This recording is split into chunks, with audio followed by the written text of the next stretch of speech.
Welcome to Confrontation of Calling, the podcast that takes you behind the scenes of living out your purpose. I am your host, Dianne Reid, and in this show, we're diving deep into the raw truth about confronting, contending for, and confirming your calling. Get ready for real conversations about the highs, the lows, the difficulties, the fears, the triumphs, and the victories about walking boldly in who you have been created to be. No fluff, just the powerful, unfiltered truth and reality of what it takes to thrive in your calling. Hey y'all, welcome back to another episode of Confrontation of Calling. I am your host, Dianne Reid, and I'm so excited to be here for another week with you guys. If you haven't done so already, please make sure you like, comment, and subscribe. It helps make these videos discoverable. If you're listening to me on any of the podcasting platforms, please make sure you rate and review. It helps make us discoverable there too. So for today's episode, I wanted to discuss and normalize something that comes as a part of us confronting our calling. So as I have chosen to walk in obedience to the Lord, as I've chosen to really align my life to how He originally designed me, it has come with a lot of letting go of things that I thought were good for me or that I had attachments to, which has required me to grieve those things. So for today's topic, I just want to talk about grief. And when we think about grief, the first thing to come to mind is someone who has passed away or us experience some type of death of a person. But the simple definition of grief is the loss of a significant attachment.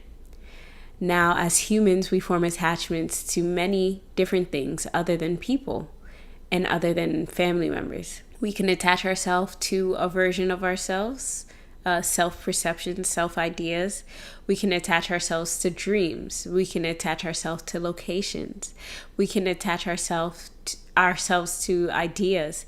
So if we're looking at the simplest definition of grief, that means we can grieve many things in life. And that's the truth. That's what we have to experience as we're choosing to confront our call. For me, it has happened in various aspects of my life, down to grieving the place that I live. The location I chose for myself was no longer where the Lord wanted me. So I had to move. So I had to grieve the place that I used to live in. I had to grieve friendships that I thought were going to last a lifetime, and it had to end. And it wasn't just grieving the friendship, the relationship itself. It was also grieving my expectations and my hopes for those friendships. You know how you make plans with people and say, I'll be at your wedding, or, I'll be in your kids' lives. You have all these expectations that you have in relationship, romantic or friendship.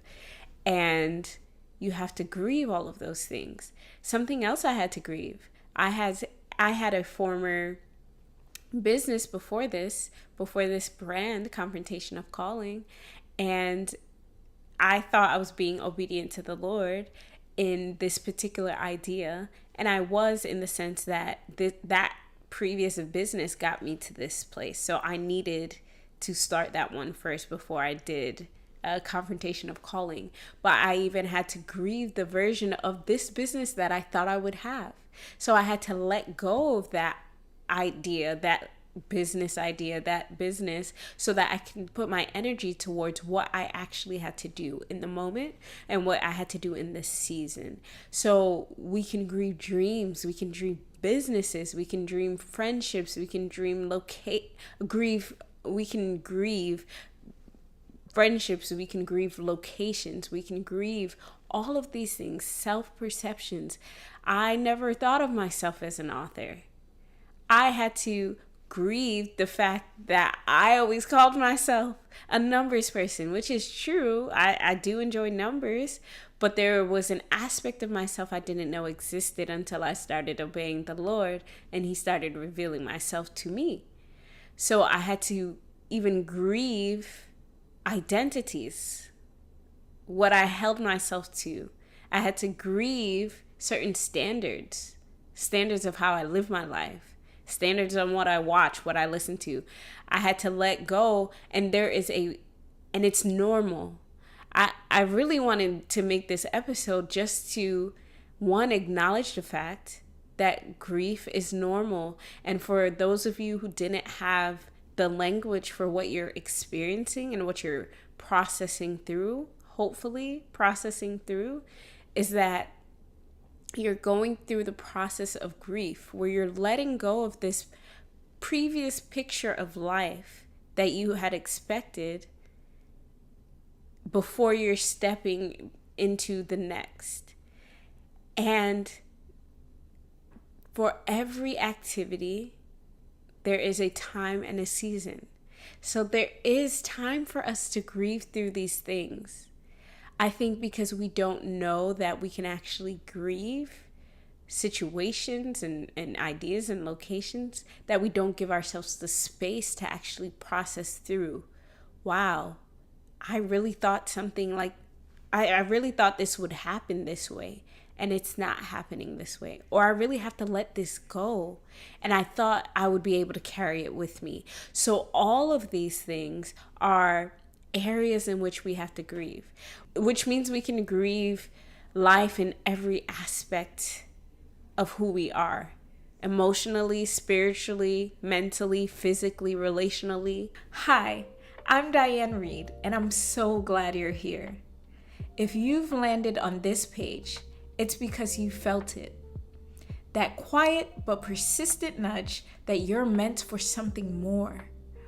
Or that call to build something new and step into uncharted territory with intention and courage. I know that feeling. Before becoming a coach, I spent years in high-performance environments, including as a consultant at a Big Four firm. But even with all the titles and success, something deeper was calling me. And I had to learn how to trust it and respond. That's why I created Confront the Call, a 90-day group coaching experience designed to help you move from uncertainty to aligned action. Here's what's included: weekly live group coaching sessions with me, bite-sized pre-recorded lessons that you can watch on your own schedule, reflective guides and tools to help you with your growth, and a private online community for support and accountability. This program meets you where you are, but won't let you stay stuck. It's here to help you rise into the person that you are becoming. So, if you're ready to stop second guessing, to lead with clarity, purpose, and truth, then it's time to answer the call. Click below to apply. I'd be honored to help you on this journey. We have to assess the areas in our life and see if we have adequately grieved those areas where we have experienced loss of a significant attachment. Then we also have to check if we're grieving too long about a thing. I want to give examples about both in the Bible, in the Word of God, because there is such a thing as prolonged grief.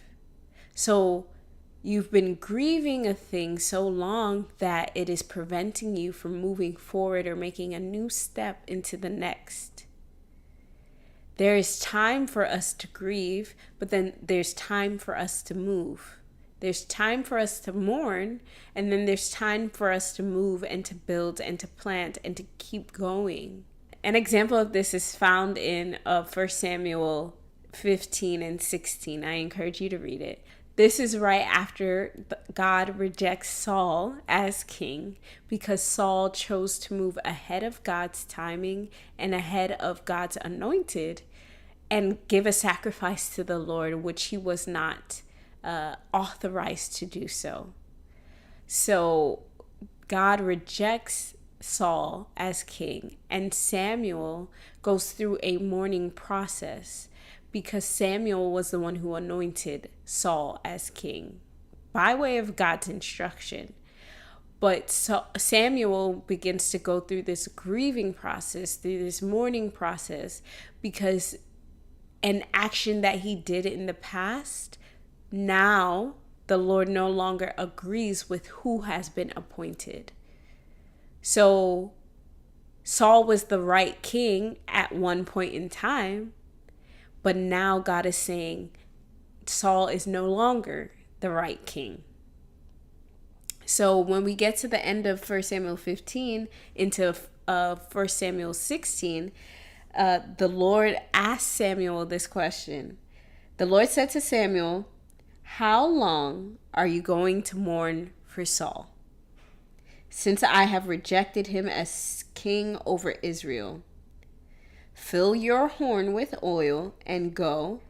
I am sending you to Jesse of Bethlehem because I have selected for myself a king from his sons." Here the Lord is asking Samuel, how long are you going to stay in this place of inaction because of your grief? I have given you adequate time to mourn over Saul, but now there's more for you to do. You have to anoint another. So it is not that Samuel mourning was wrong. It was that the grief began to extend longer than needed to the point where it was preventing him from moving to the next instruction the Lord gave him. So what areas in our lives are we choosing to ruminate over and stay in a place of inaction because we're so sad over what no longer is, that we're not choosing to focus on where the Lord is sending us? Now, in this time, Samuel had an opportunity to grieve and to mourn. And you'll see time and time in the Bible that the Lord gives people opportunity to grieve, because there are emotions that need to be processed through. There are feelings that need to be processed through, named, acknowledged, processed through our body so that we can release what was and focus on what is and is to come. So have you adequately assessed your life to see the areas where you have experienced a loss of a significant attachment, no matter what it looks like, no matter what it is? And have you been honest about yourself to the fact of the emotions that come up with it? And have you presented it to your safe spaces, to your counsel, to God first of, wow, this is something I thought that was going to happen, but now it's no longer there. And all the emotions that rise with that, the anger, the disappointment, the dealing with the bitterness. Because if we don't actually name and admit what we're feeling, it gets lodged in our body. The body keeps the score. So even if you don't say it, it'll come out in your actions. So maybe your procrastination is a result of you not grieving something adequately. So it's preventing you from moving to the next thing. Maybe your refusal to have that conversation with somebody about or going for that promotion is because you've not grieved the previous version, the previous title that you had. So we have to do the work, the self-reflection of where are the areas where I have not fully processed through my grief take the time to process through it so that we can move ahead. Maybe some of those objections and excuses that are coming up is because you have not fully grieved through a process. Listen, I understand, because I used to call myself, and still do sometimes, which is why I'm still actively working through it, I used to call myself a numbers person. I have a degree in applied mathematics. I never thought of myself as a writer. I never thought of myself as an author. And in this season, the Lord is actively trying to remind me that it doesn't matter what I have said about myself. What matters is what He says about me. So if He's called me to write, then I have to write. But my refusal to move and my inaction is actually because I haven't grieved this version of myself that I thought I was going to be always, a numbers person, one who didn't have to worry about words and writing. But I am, solely because God says I am a person who writes. I am a scribe. I am an author. So even grieving identities that we have held on to that are counter what God is saying about us. I think this is a very pertinent time to talk about it, because we are far past the moment of inaction and no longer walking in our calling. The urgency that exists within the world right now requires us to move boldly into the next. But in order to ensure that all of our energy is reserved for the next, we have to let go of the energy that we're holding on to by way of grief of the past. So what is it that you have to release from your past so that you can walk into who you're supposed to be now and in the future? Now, here's the thing. Here's how I know grief is not a bad thing. Because Jesus, the image of the invisible God, actually grieved. So here we have an example of it in Matthew 26. This is verse 37. And it says, taking along Peter and two of his sons of Zebedee, he being Jesus, he began to be sorrowful and troubled. He said to them, Jesus said to his disciples, I am deeply grieved. Or another example, another phrase for that is, my soul is swallowed up in sorrow. He's grieving to the point of death. So he says, I'm deeply grieved to the point of death. Remain here and stay awake with me. Going a little farther, he fell face down and prayed, Father, if it is possible, let this cup pass from me. Yet, not as I will, but as you will. Or not my will, but your will be done, if you heard it that way. So here we have the perfect one, the image of the invisible God, God himself in flesh, grieving to the point of death. To the point of death. He is so sorrowful. He is so full of mourning and grief. But right before he actually does his assignment, he takes the time to process through the feelings that he is going through with the Father, with God the Father. And he admits, he is honest and says, I am deeply grieved to the point of death. That's him talking to his safe spaces. You see that it's James, John, and Peter. The three that are always with him when something very intimate happens to him. He confesses and he's honest about where he is. And then he goes to the Father and does a little bargaining. If we're talking about the stages of grief, hey, if it's possible, let this cup pass from me. But nevertheless, not my will, but your will be done. So here we're given the example of being honest and yet still being obedient. And there's space for both. It doesn't have to be either or. It doesn't have to be I avoid my feelings about a thing and not be honest about it and just go through obedience. We can be honest. We can grieve and process through it and be honest before the Lord, because He already knows. He already knows. But for us to process through it, for us to be honest about what we're going through, we have to speak it out loud.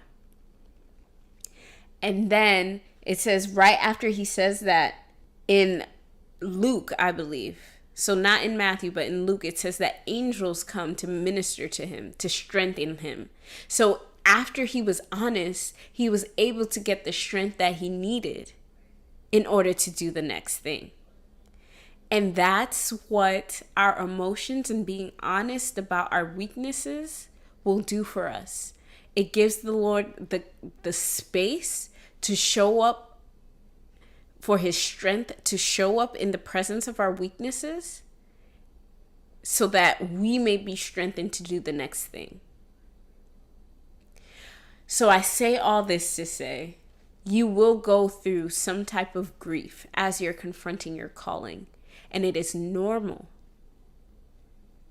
And we have to be able to be honest and identify it so that we are not misallocating energy to past things when they're supposed to be reserved for the things that we're doing in the future and in the present. I couldn't spend time ruminating over my previous business if I was really going to put the energy towards this business. And honestly, the past year and a half, part of me not working, a typical, corporate job, has been the Lord allowing me to process through the grief, to process through all the emotions, and to rest. It wasn't just immediately going into doing work and building my business. There was a time for me to grieve what was. The grieving process is a gift. There's time for it. There's grace for it. There's space for it. We just have to be aware of whether or not we're grieving past the time that we were given, or shorter than the time we're given. Because a lot of things come up in grief. So are we spending the right amount of time to process through it? That's all I had for us today. I want to say that you have permission to grieve. The little things and the big things. The people, the ideas, the dreams, the expectations, the identity. But you don't stay there. It's like a pit stop. You spend some time there, but you don't make your home there. You spend some time there, but you don't make your home there. It is an opportunity to heal, to rebuild, and to keep moving. That's all I have for you guys today. Know that you are deeply loved. You are worthy. You are chosen. Not because of anything that you have done, but solely because God says you are worthy and chosen of the call that's over your life. I love you guys deeply. Grieve well. And then you keep going. Peace.